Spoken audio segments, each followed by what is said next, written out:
Radio Retropolis.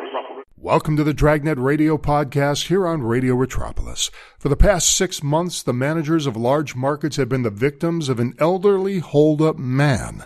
The suspect they had in custody in Part 1 was not the guy. This is The Big Mask Part 2 from January 4th, 1953, here on the Dragnet Radio Podcast on Radio Retropolis. Sound off for Chesterfield. Chesterfield, the only cigarette in America to give you premium quality in both regular and king size, brings you Dragnet.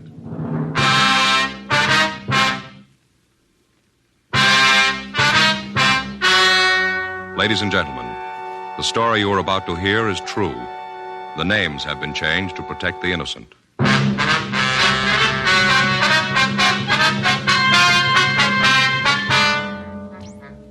You're a detective sergeant. You're assigned a robbery detail. For the past 6 months, the managers of large markets in your city have been the victims of a holdup man. You thought you had the suspect in custody. You were wrong. Your job, get him.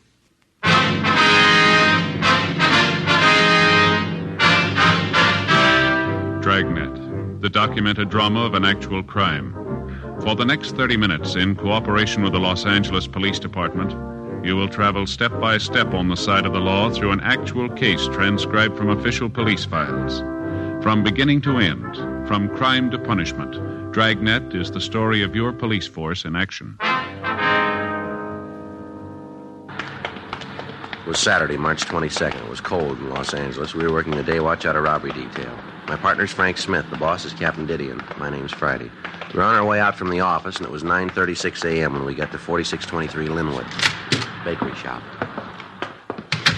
Yes, sir. Can I help you? Police officers, ma'am. Oh, yes, you want to see Mr. Jenkins. He's in the back.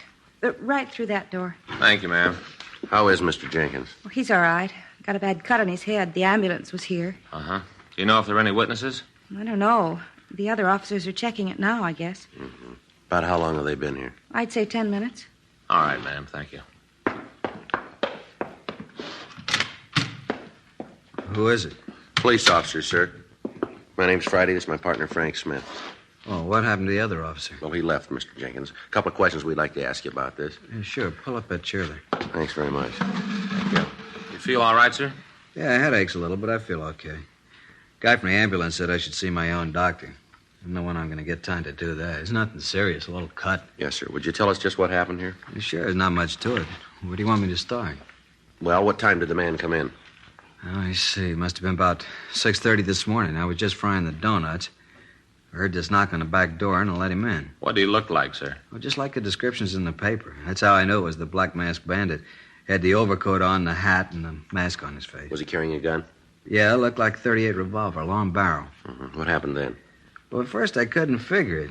You know, I'd read in the paper where he was robbing markets. I couldn't figure what he was doing in a bakery. He was alone then, huh? Yeah, at least I couldn't see anybody with him. All right, go ahead, sir. Well, he came in and sat down, told me to go ahead with what I was doing. Sat right over there in that chair. Mm-hmm. Leaned back against the wall and just talked. What did he talk about, do you remember? Just that, nothing special. Then he asked me to hand him one of the donuts I'd finished. Said he wanted one of the chocolate ones. I gave it to him. He just leaned back and ate it. I see. I asked him what he wanted. Why the gun, you know? Yes. He said he didn't want me to get any bright ideas, and he asked me how much money I had. Yeah. I told him I only had about $150, and he said that wasn't much. I said it wasn't, but it's all I had, and I asked him if he was going to rob me. What did he say to that? He said he probably would. Mm-hmm. All this time, did he keep the mask on? Yeah, he never took it off. How long was he here? Well, he got here, like I said, at 6:30. He left about 8:15, just before Vera came in. She's the one who found me. Vera? Yeah, she's the girl who takes care of the store. You probably saw her out front when you came in. Oh, yeah, sure. Go ahead. Well, I finished up with the donuts, and then I asked him if he'd like a drink. I said I had some brandy locked up, and I asked him if he'd like a shot. Mm-hmm. He said he would. I went over to get it. I keep it over there in that cupboard. And when I walked over, I had to walk right in front of him. Yeah. Well, you probably know it gets pretty hot in a bakery, the ovens and all. I guess he was kind of relaxed. Yeah. Well, when I walked by him, I grabbed his gun, took it right out of his hands, and he jumped up and told me to hand it over to him, said for me to give it back and I wouldn't get hurt. I told him he had the shoe on the wrong foot, that I was calling things now. Yes, sir. What did you do then? Well, if I hadn't seen it with my own eyes, if it hadn't happened to me, I'd never believe it. What's that? When I took the gun away from him, he looked real surprised. That's when I told him that I was the boss, and he just stood up and started to walk toward me. I told him to stop. I pointed the gun at him, told him to stay where he was. Yeah? But he didn't stop. He kept coming right at me. I told him again, but he kept right on walking. And then I fired at him. Well, it wasn't any farther away from him than 10, maybe 15 feet. Didn't hit him, so I pulled the trigger again. Shot right at him 6 times. Right at him. He just kept walking at me. Now, at first, I thought the shells in the gun were blanks. And then I could see where the bullets were hitting. Well, there, you can see a couple of them in the wall. I couldn't believe my eyes. I missed him every time. What did he do right after you shot at him? When I fired the last shot, the gun clicked a couple of times. He just stopped and laughed. He said that I'd run out of bullets and that I'd better give the gun to him. Did you? Yeah, I threw it at him as hard as I could. I missed him then, too. The gun hit the floor and I could see the sparks fly, and then he picked it up and came after me. I didn't think I'd be in much trouble. He looked so little. But when he grabbed at me, I knew I'd had it. That man had hands like a vice. Mm-hmm. He grabbed my arm and hit me on the head right here. He knocked me out. He came to when Vera came in. The guy was gone, so was the money. Well, where'd you keep this money? In my pocket. I had it in my wallet. I don't usually put it in the cash register until Vera gets in. Oh, I see. Now, you said that when the gun hit the floor, you saw the sparks fly from it. Is that right? Yeah, you know, like when you hit a piece of flint with another rock, like the Boy Scouts. Yeah. You know, like that. Did you notice if the gun seemed damaged in any way? No, I didn't have time to notice anything. Right after that, he hit me. Uh-huh. I wonder if you'd give us a description of the man. Well, sure, like I told the other officers, he was a little man, real old. How old would you say? Oh, maybe 50 or so, not any younger. You're pretty sure about that, are you? Yeah. About how tall?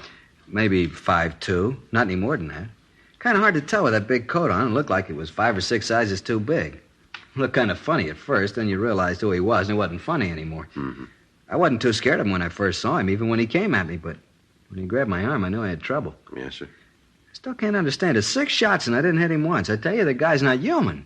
Well, he's scoring pretty good for a ghost.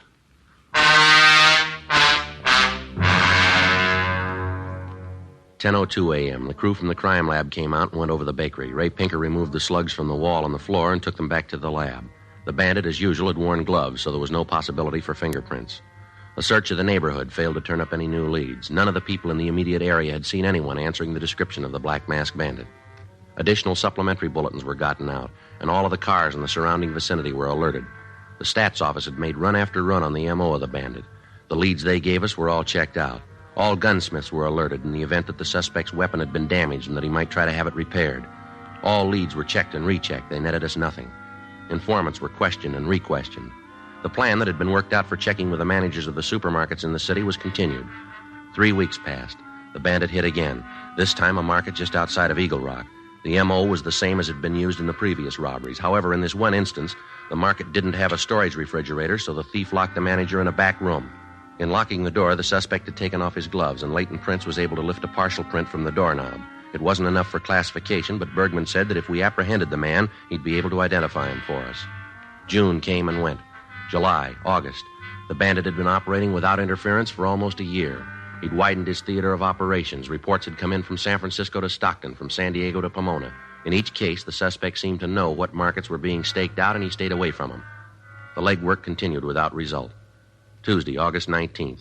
Frank and I checked back into the office. Man, I never see it to fail. Every time we have lunch at Sal's, I eat too much. Yeah, he puts out a good lunch, doesn't he? Too good. Want to check the book? Right. Anything?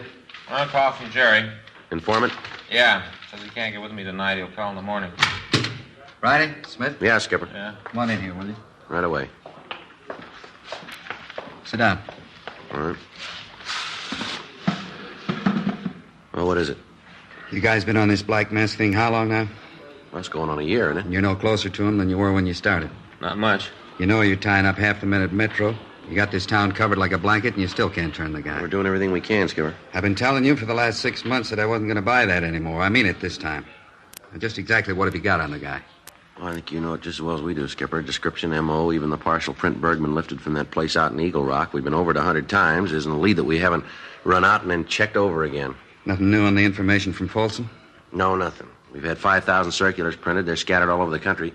Doesn't look like the guy's ever done time before. The way he works, you'd think he knew exactly what we were doing.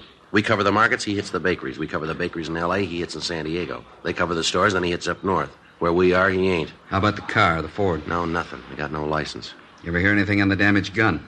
No, he never tried to have it fixed that we can find out about. He's gotten a hold of another gun someplace. Latest reports say he's using a revolver with a 2-inch barrel. Well, where do you stand now? I don't know. We got every store from La Cienega to Alameda covered. From Hollywood Boulevard south to Jefferson. Big area. Yeah, it's a lot of stores, too. There's a cruiser car or a cop in or near every large store and bakery in that area. Every police unit in the city's looking for the guy. If he hits again, we should get him. Hey, Friday? Yeah, Murph. A call just came in from Wilshire. Figure you want it. Here you go. Thank you. What is it? Yeah, we got the whole town waiting for him with open arms. Everything's set, and he pulls a switch. What is it, Friday? The black masked bandit. He's going in for kidnapping now.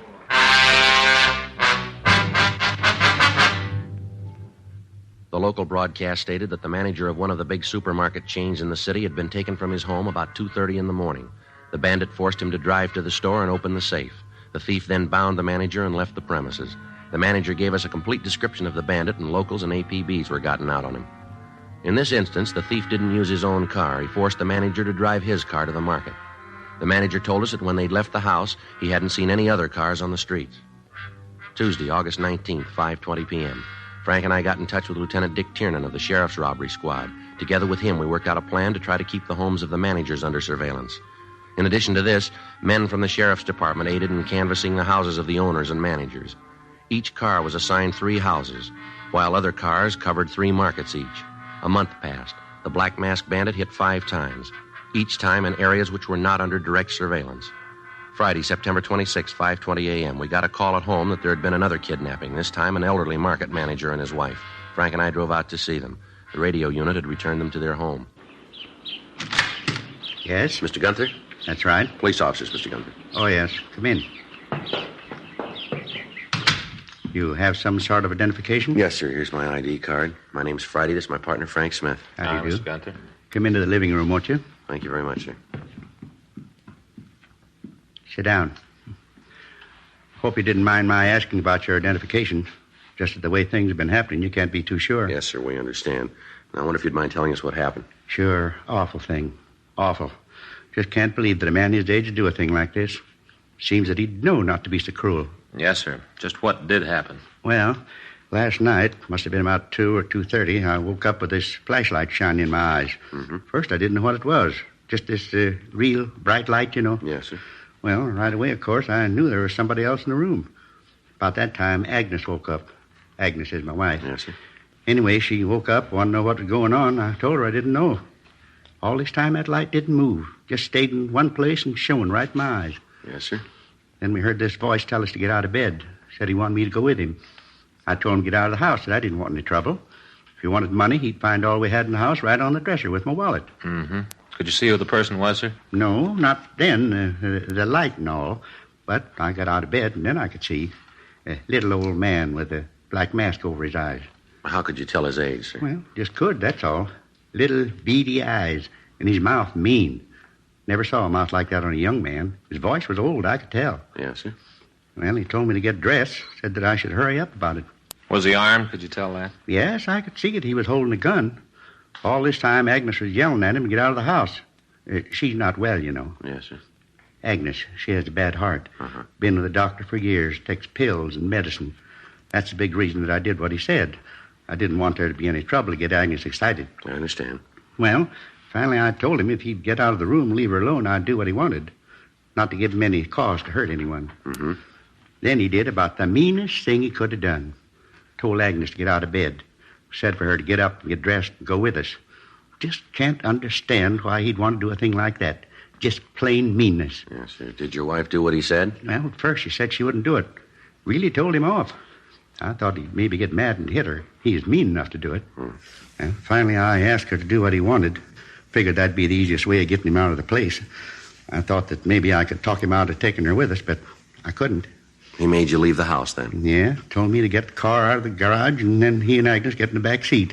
Made me drive down to the store. Did you notice any other cars in the area? Any cars parked near your house that weren't usually there? No. On the way to the store, though, I saw a police car. I thought about trying to attract their attention. He must have thought about it, too, though. Why'd he say that? Well, he told me that if I did anything to call attention to us, he'd kill Agnes. I think he would have, too. I didn't do anything to get him upset. Yes, sir. Well, we got to the market, and he made me open the safe, and then he took the money and tied us up. I begged him not to tie Agnes. I've never done that before, Sergeant. I'm 52, and I've never begged a man for anything, but I did this time. Begged him not to kill Agnes. I knew that if he tied her up like he said he was going to, it'd kill her. Pleaded with him, but it didn't do any good. Tied her up and put that tape over her mouth. One thing I can say for him, though, just one. He called the police and told them where we were. If he hadn't done that, I think we'd have both died. Agnes almost suffocated. Where's your wife now, Mr. Gunther? In the other room. Doctor's with her. He gave her a sedative. Awful thing, Sergeant. I just don't know how anyone could be that mean. Well, just one reason we can think of. What's that? He's had a lot of practice. 11:30 a.m. We talked to Mrs. Gunther. She told us pretty much the same story that we'd gotten from her husband. The police car in the area was contacted, but they reported that they hadn't noticed the Gunther car. The unit that was patrolling the area around the store was contacted. They reported that they had checked the store at 3:15 a.m. At that time, there were no lights and no suspicious cars in the vicinity. The Black Mask Bandit had been working for over a year. In that time, he'd robbed 59 stores that we knew of. His theater of operations had taken him from Northern California right down to the Mexican border, from the desert to the beach. He'd stolen approximately $500,000. The entire nation had received communications carrying the description of the suspect. The entire facilities of the police and sheriff's departments in Los Angeles were devoted to apprehending him. Thousands of man-hours had gone into stakeouts and searches. None of them produced any results. As the case grew in importance, robbery detail began to get an average of 30 calls a day from well-meaning citizens with information. Every lead, no matter how remote, had to be checked out. This meant more hours of legwork and interrogation. Every officer in the Southland was looking for the bandit. Every car and motorcycle on the streets had his description. None of it did any good. Thursday, October 2nd, 11:05 p.m. Frank and I checked back into the office. Well, there's another one that didn't go anyplace. Yeah, you want to fill out the reports? I'll check the book. Yeah. Never fails, does it, Joe? What's that? Oh, something like this one comes along. Some people use it to get back at their neighbors. Take that deal tonight. Pretty silly, huh? I'd like to know who gave us that tip. There's something kind of sneaky about anonymous phone calls. Well, we'd miss a lot of breaks if we didn't get them. Yeah. You figure we're ever going to nail this guy? Who knows? I'm getting a little punchy. Every time we miss him, we get another pasting. Have you read the papers lately? Well, you got to expect that, Frank. They're probably calling it the way it looks to them. There's only one way to answer him. That's to nail the guy. I'll get it. Robbery Friday. Yeah, that's... Well, what's that? Can you speak a little louder? I can't... That's better. What? Uh-huh. When did this happen? Yeah. What's the address out there? Yeah, the street. Now, give me the number. That's right. All right, you bet. We'll take care of it. Right. Bye. Looks like something here. Market manager's son. Yeah? Says someone's just kidnapped his father.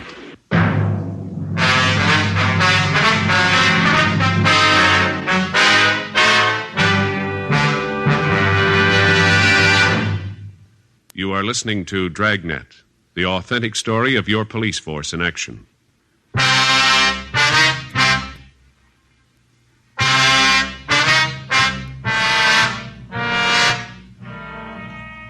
11:23 p.m. Frank and I checked the manager's name on the list. We got the address, and 7 minutes later, we pulled up in front of the store.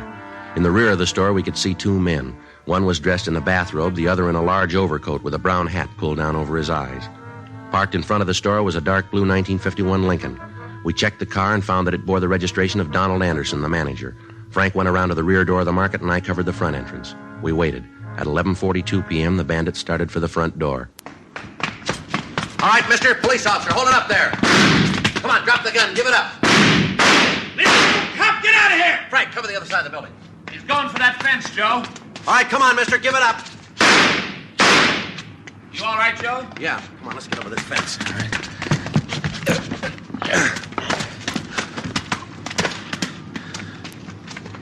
He's not over here. No, we missed him. He must have got over that wall. I'll get back to the car and notify the radio units. All right. You think you hit him? I don't know. I might have. Well, let's check the ground by the fence. You got your flashlight? Yeah, here it is. Hold it, Joe. Yeah? Here. See? By the fence. Oh, yeah. Bloodstains, quite a few of them. I'll stay here and check. Okay, I'll be right back. Watch yourself. Yeah.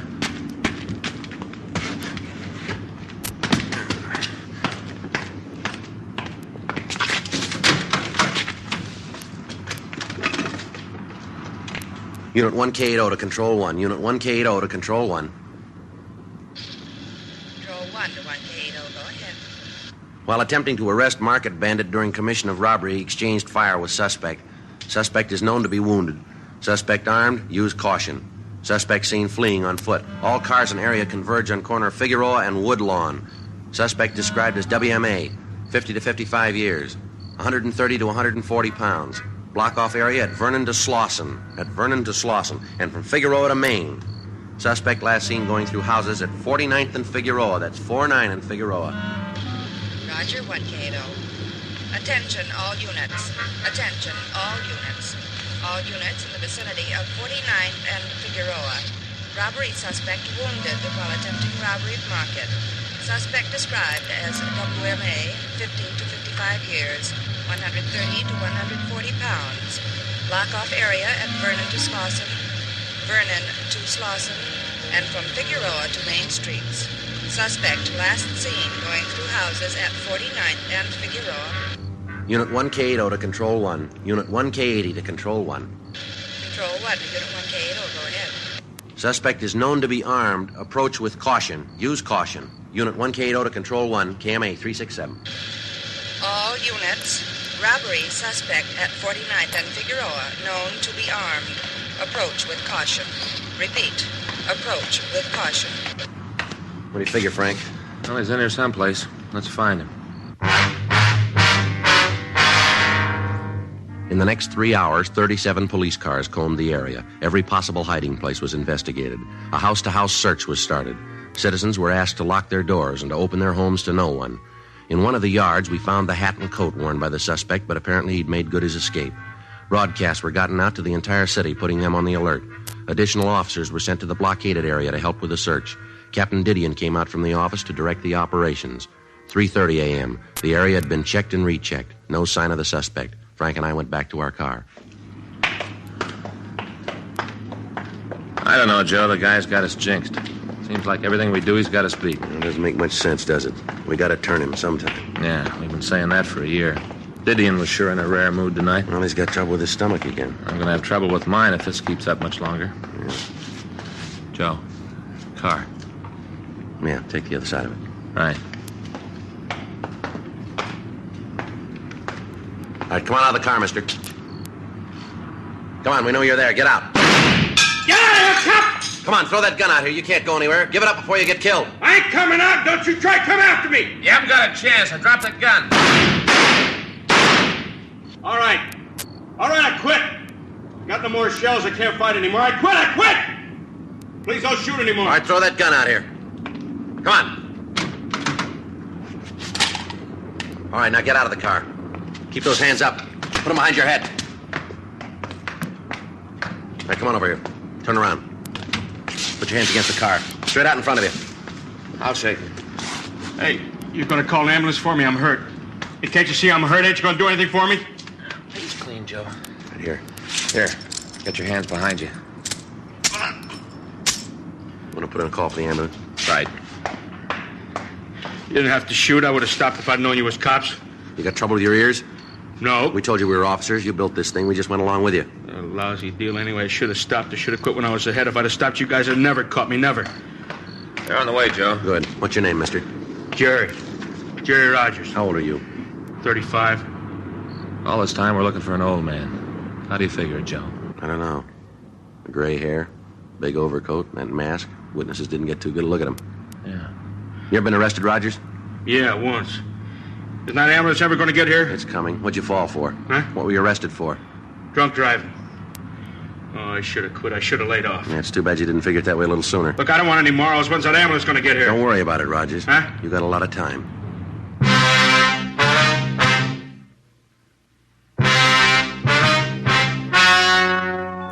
The story you have just heard was true.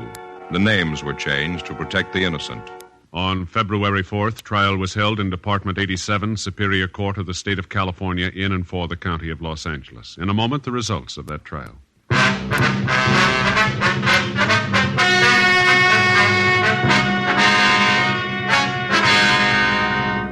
Gerald Stephen Rogers was tried and found guilty of 12 counts of robbery in the first degree and 4 counts of kidnapping. He was sentenced to life imprisonment in the state penitentiary, San Quentin, California. Ladies and gentlemen, the National Safety Council reminds you to make sure your car is really in shape for winter driving. Check headlights, windshield wipers, tires, and brakes. And then winterize your driving. Get the feel of the road when you start out. Keep well behind the car ahead. Instead of slamming on brakes and starting a skid, pump your brakes to slow down or stop. And always take your time in wintertime.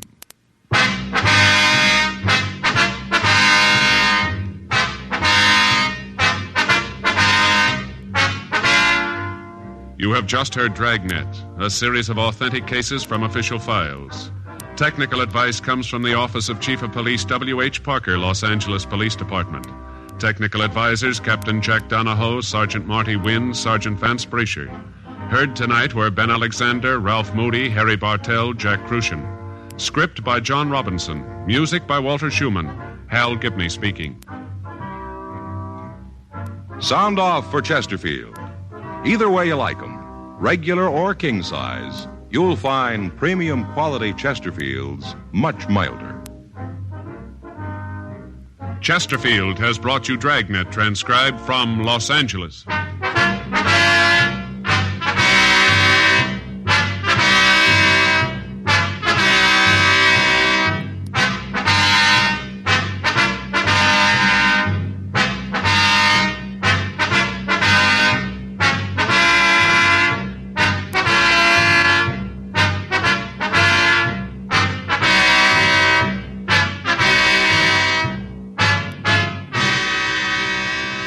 Tonight, it's Adventure with Barry Craig, confidential investigator on NBC.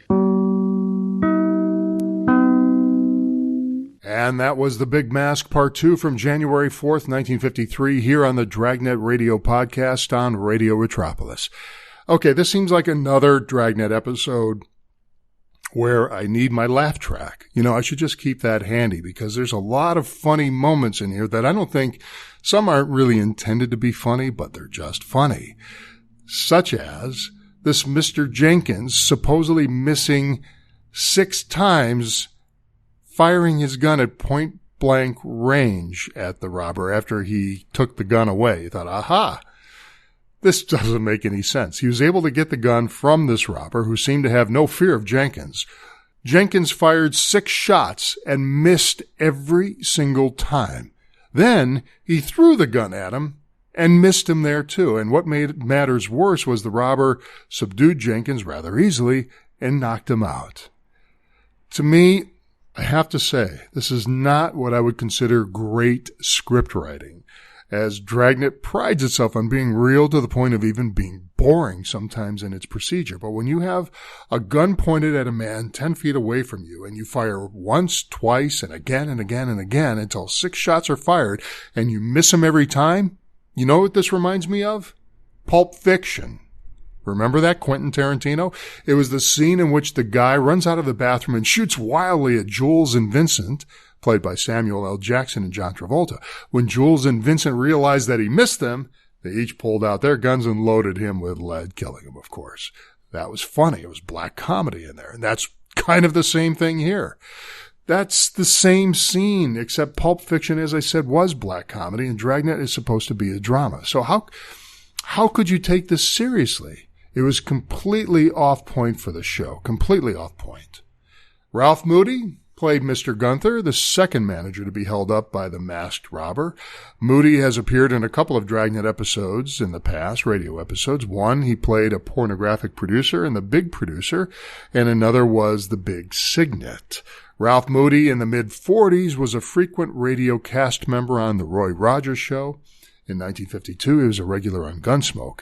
He was 62 years old when he began making film and television appearances. And I mentioned last time he appeared on Dragnet that his first television roles were on The Lone Ranger, always playing the Indian chief, and I remember him best on the May 28th, 1955 episode Test of a Warrior in The Adventures of Superman, playing the Medicine Man. Ralph Moody died of a heart attack on September 16, 1971 in Burbank, California. He was 84 years old. Also on our cast tonight, along with Jack Webb and Ben Alexander, Harry Bartell, Jack Crushen, our script by John Robinson, music by Walter Schumann, George Fenneman, our announcer, and Hal Gibney, our host. And that'll do it for us tonight. That was The Big Mask, Part 2, from January 4th, 1953, here on the Dragnet Radio Podcast on Radio Retropolis. This is Radio Retropolis.